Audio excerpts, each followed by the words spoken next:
ചാവ കണ്ടു. മറാഠി നോവലിസ്റ്റായ ശിവാജി സാവന്ത് എഴുതിയ ചാവ എന്ന കൃതി ആസ്പദമാക്കി ബോളിവുഡിൽ ഇറങ്ങിയ സിനിമയാണ് ചാവ.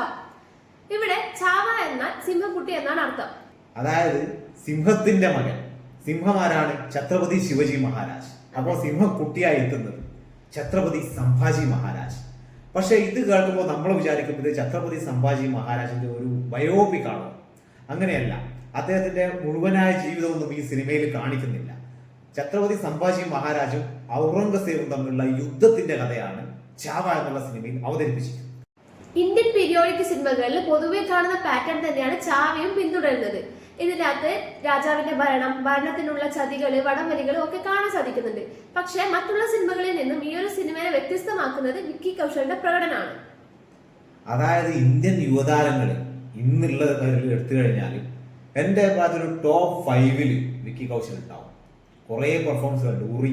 പക്ഷെ എന്റെ ഏറ്റവും ഫേവറേറ്റ് സാം ബഹാദൂറിലെ സാം മനേക്ഷയാണ്.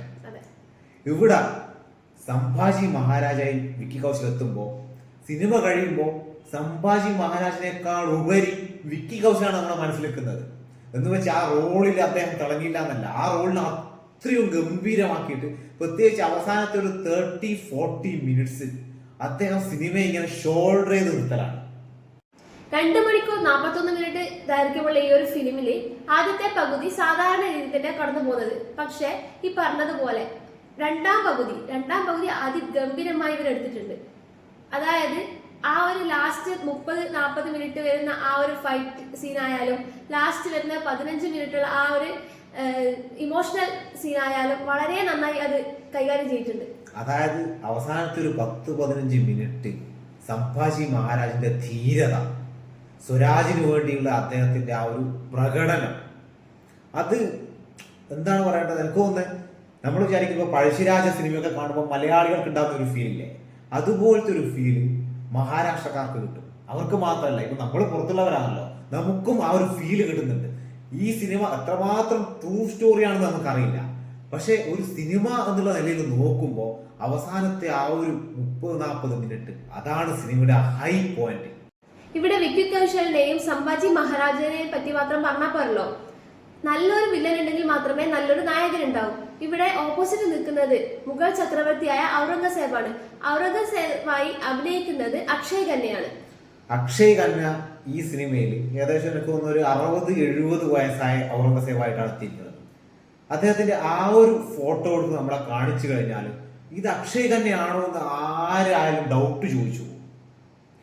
പക്ഷേ ഇതിൽ അദ്ദേഹം അങ്ങനെ യുദ്ധരംഗത്തേക്ക് ഇറങ്ങി കുറെ അമ്പും വില്ലും വാളെടുത്തിട്ട് ഒന്നും കാണിക്കുന്നില്ല. അദ്ദേഹം ജസ്റ്റ് ഇരിക്കുന്നു, ഡയലോഗ് പറയുന്നു. പക്ഷെ അദ്ദേഹം കാണിക്കുന്ന ഒരു വില്ലനിസം ഉണ്ട്. മുഗൾ ചക്രവർത്തിമാരിൽ ഇത്രയധികം വില്ലനിസം കാണിക്കുന്നത് ഔറംഗസേബാണെന്ന് ചെറിയ സമയം കൊണ്ട് തന്നെ അക്ഷയ് ഖന്ന കാണിച്ചു. ഈ സിനിമയിലെ പ്രധാനപ്പെട്ട 3ാമത്തെ കഥാപാത്രം സംഭാജി മഹാരാജിന്റെ ഭാര്യ ആയി എത്തിയിരിക്കുന്നത് രശ്മിക മന്ദാനയാണ്. ആനിമലിലും പുഷ്പ സീരീസിലൊക്കെ നായകനെ തട്ടിക്കളിക്കാൻ വേണ്ടി മാത്രം ഉണ്ടായ ഒരു നടിയായിരുന്നു രശ്മിക. പക്ഷെ ഇതിൽ അവരുടെ റോള് നല്ല പവർഫുൾ റോളാണ്. അതിഗംഭീരമായിട്ട് തന്നെ രശ്മിക അത് അവതരിപ്പിച്ചിട്ടുണ്ട്. ഇനി മ്യൂസിക്കിലേക്ക് വന്നാൽ മ്യൂസിക് ചെയ്തിരിക്കുന്നത് AR റഹ്മാനാണ്. ഒരു പീരിയോഡിക് സിനിമയ്ക്ക് എന്ത് മ്യൂസിക്കാണോ വേണ്ടത് അത് കൃത്യമായി അദ്ദേഹം നൽകിയിട്ടുണ്ട്. അതിന് ഓരോ മ്യൂസിക്കിനും, അതായത് ഓരോ BGMനും എന്ത് ഫീലാണോ വേണ്ടത് അത് കൃത്യമായി ഡെലിവർ ചെയ്യാനും അദ്ദേഹത്തിന് സാധിച്ചിട്ടുണ്ട്.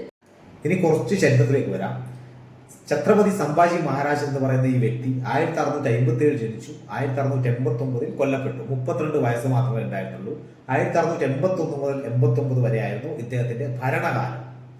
ക്ലൈമാക്സിൽ എന്ത് സംഭവിക്കുന്നു എന്ന് നമ്മൾ ചരിത്രത്തിൽ ഉണ്ടെങ്കിൽ പോലും അത് പറഞ്ഞ് സ്പോയിൽ ചെയ്യുന്നില്ല. ഈ സിനിമ കാണാനുള്ള മറ്റൊരു കാരണം ഇതിന്റെ പ്രൊഡക്ഷൻ ഹൗസ് മാഡക്സ് ഫിലിമാണ്. ദിനേശ് വിജയനാണ് ഇതിന്റെ ആ ഒരു ചുക്കാൻ പിടിക്കുന്നത്. മിനിമം ഗ്യാരണ്ടി പടങ്ങൾ ഇപ്പോൾ ബോളിവുഡിൽ തുടർച്ചയായി കൊടുത്തിരിക്കുന്ന ഒരു പ്രൊഡക്ഷൻ ഹൗസാണ് മാഡം ഫിലിംസ്. ലാസ്റ്റ് സ്കൈഫോസിന്റെ റിവ്യൂ ചെയ്യുമ്പോൾ ഞാനിത് പറഞ്ഞിട്ടുണ്ടായിരുന്നു. അതിനു മുമ്പ് സ്ത്രീ 2, അങ്ങനെ ഇനി വരാൻ പോകുന്ന ലൈനപ്പ് ഒക്കെ അതിഗംഭീരമാണ്. ഈ ഫിലിമിന് ഞാൻ കൊടുക്കുന്ന റേറ്റിംഗ് 4/5. ഞാൻ കൊടുക്കുന്നത് 4.25/5. ഒരു ബോളിവുഡ് പീരിയോഡിക് സിനിമയുടെ ഏറ്റവും ഹയസ്റ്റ് ഓപ്പണിംഗ് ചാവക്കാണ്. 33 കോടി, ഏകദേശം 33 കോടി ഫസ്റ്റ് ഡേ കളക്ഷൻ കിട്ടി.